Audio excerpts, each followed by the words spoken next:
Hello, welcome to the first video.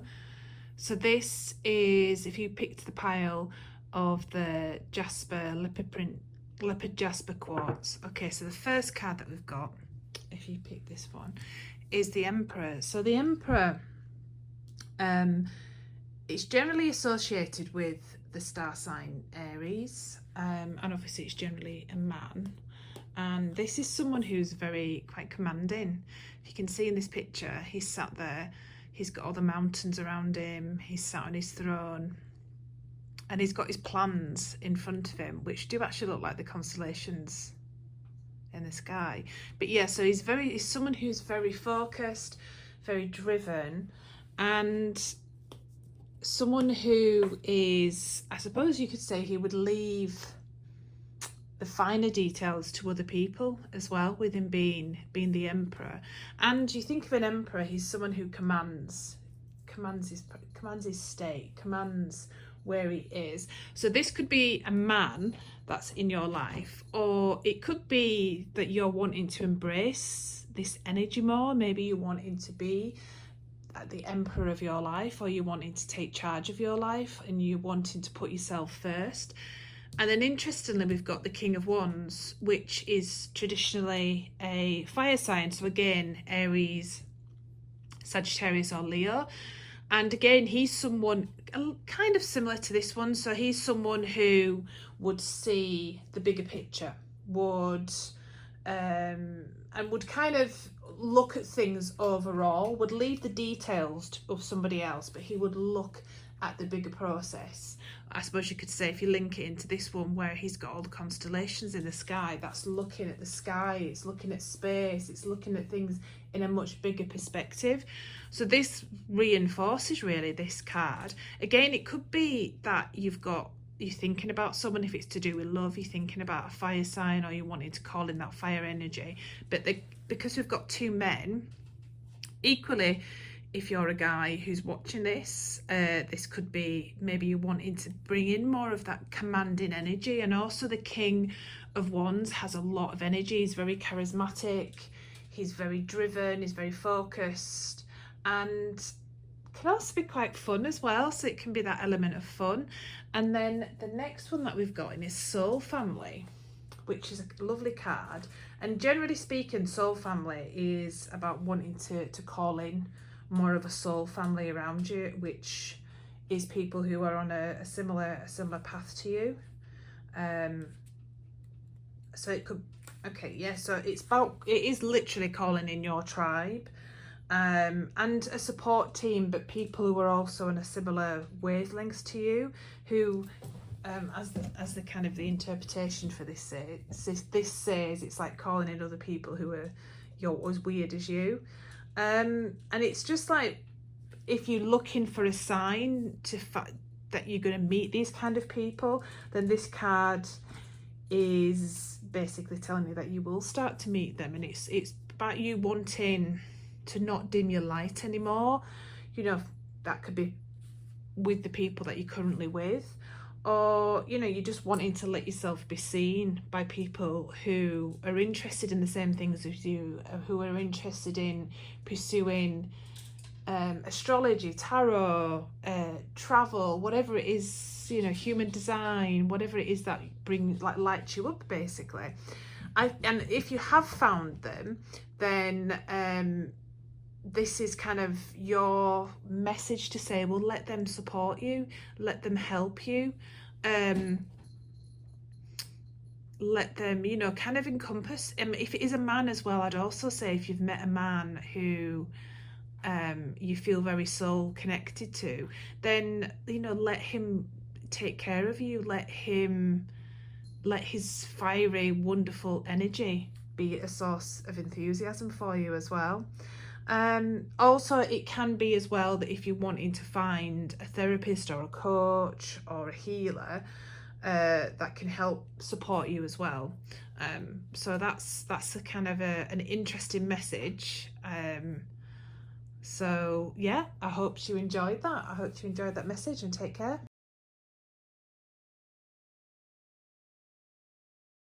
Welcome to pile 2, which is Pyrite. which is often called Fool's Gold. So the cards we have for this one, for Capricorn season, is the High Priestess is the first one. And the High Priestess, as if you can see in this picture, she's sat there with her card runes, she's got tarot cards and what looks like a crystal ball.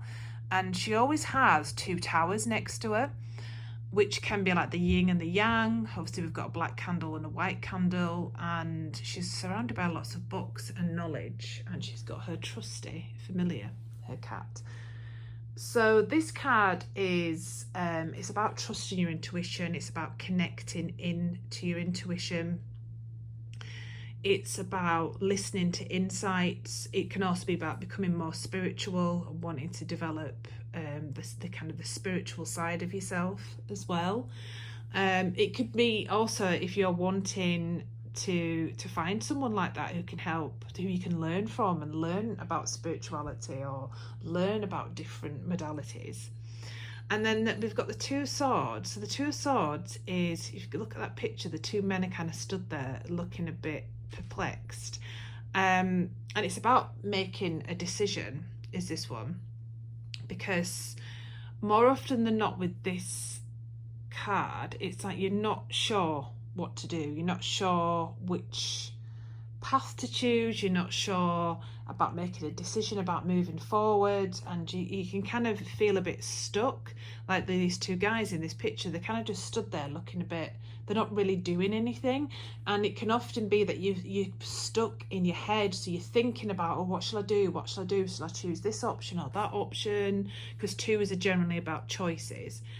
Should I do this, should I do that? And it's just and it's basically all the thoughts are going round and round in your head, and you're feeling, and you're kind of procrastinating possibly. So this is about making a decision. And interesting, in the High Priestess we've got two as well, we've got the two candles as well. So if you are not sure, if you are stuck in your head, then with the High Priestess, she's someone who would listen to her intuition. You can always quiet down your mind by whatever form that is that helps you, and really listen to your intuition. What is it that you're wanting to do? What choice is it that you're trying to make? You know, are you concerned that you're not going to make the right choice, for example? Because sometimes there's not a bad or a good choice. Sometimes we just have to make a choice. And then interestingly, we've got trust the niggle as well. So this is something that's niggling you, which could be a little bit to do with the intuition, because there's something that you're just not sure about. So yeah, what is it that you're trying, what is your intuition or your feelings trying to tell you? So I think this is very significant because we've got them either side of the decision card.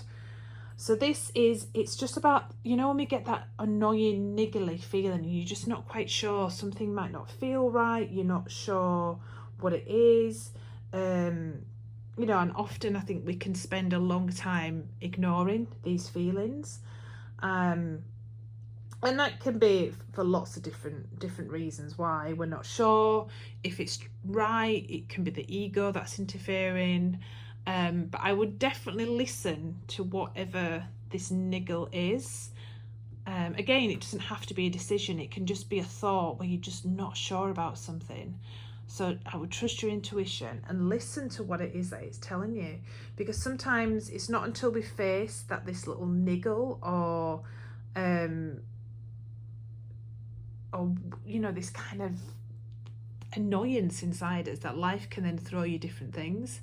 Almost to kind of shake you up and kind of wake you up a little bit. Yeah, so just listen, just pay attention to that voice inside of you, that light, and see what is trying to come out. Like I say, where do you feel it in the body? For example, do you feel it in your throat? Do you feel it in which is your throat chakra? Do you feel it in your solar plexus, which is your kind of your tummy area? Do you feel it in your womb area? You know, just think about what it is that you're wanting, that you're ignoring. So, and basically just listen to it, observe it. What is it? What, you know, is it trying to show you a different path or a different way of doing something?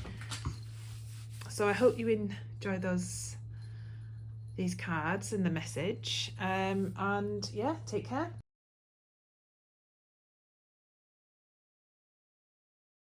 Hello, so welcome to pile 3. So we've got the 3 of Wands. The stone that we've got is Dickite.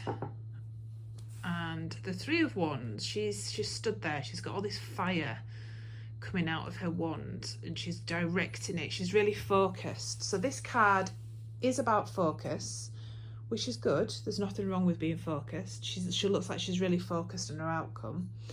And that's kind of the key to this card, is that we're kind of waiting for something to happen and we're kind of really focused on whatever it is that we're waiting on, which is good. Sometimes we need to be really focused, but then also sometimes when we're too focused on one thing, or when we're too focused on the outcome, then we can miss what's going on around us.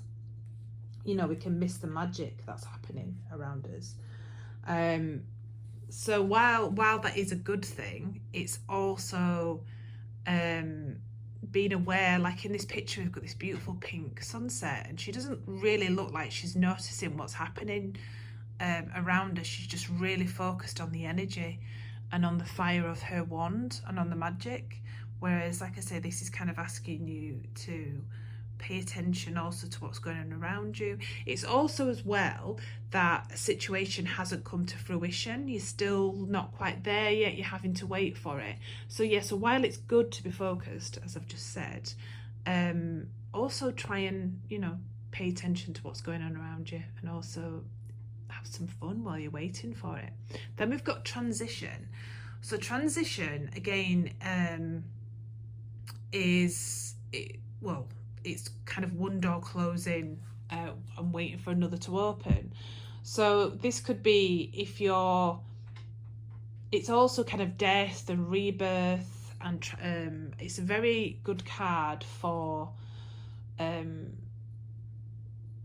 if something has kind of moved away from you, or if you're in a like a new period of your life. Like in this picture as well, we've got the beautiful blue sky, we've got the yellow sun that's rising, and the person, they've taken the crown off as well actually, and they've got all these beautiful white roses. But yeah, transition is a beautiful card of transformation and a moving from one phase to another. And then the third card that we've got is the Dance of Life. So the Dance of Life is doing something to change your energy, to move your energy around. Again, it can be a little bit to do with stagnation in this card as well, the Dance of Life. And, you know, wanting to do something slightly differently. So this is from the Work Your Light deck from Rebecca Campbell. So I'll just get that card. Okay, yeah.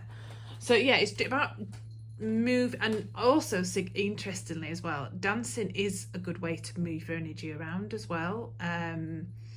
If you are feeling a bit stuck, it's just a great way to get the flow, especially to get the energy flowing from your sacral chakra as well. So this is all about the universe and the mystery of life, and about shifting your energy. So because obviously we've gone from the 3 of Wands, which is being very focused, to transitioning again, because obviously she's waiting for something. And then transition is the point where we can move forward, we can move to a different part of our life, a different phase of our life. Something could have been ending as well. It could be the end of a relationship, end of a job, end of a way of thinking. And obviously we've got the sun. To me it looks like the sun is rising, so it's, you know, trying to look at it in a more of a positive light and look at the new dawn. And if you are feeling that a little bit stuck, then this is just about moving your energy around, and also, you know, even if it literally is putting on some music to kind of shift that energy, and just moving your body allows you to be able to connect more with your feelings and feel them, and rather than pushing them away, and kind of connecting with your intuition as well. I love to dance, and I think dancing is just a real, it's good exercise, but also it's such a great way, I think, not only to move your energy but also to ground yourself as well, and kind of get out of your head and express the way that you're feeling. Because this card is, if obviously dancing isn't something that you can do or you want to do, then it's just about getting you to reframe a problem, for example. So you can't solve a problem in the same way that it was created. So you see, it's about basically changing the energy up. So it's about shifting that energy and finding new ways to kind of work through it. And as the cards say, dance with life, finding new ways to move through the energy. So I think that's a really beautiful message that we've got there, a really beautiful message of moving through a different period in your life as well. And obviously we've also had a lot of significant astrological placements as well at the moment. So I hope you liked the message. Obviously I'd really appreciate it if you could like and subscribe to my channel, because obviously it helps it grow. And I'm also running a tarot circle and a tarot challenge at the minute on Instagram. I'm just posting a different card each day with a different message, and it's just allowing you to interpret. So yeah, so feel free to join along, and take care and enjoy the rest of your January.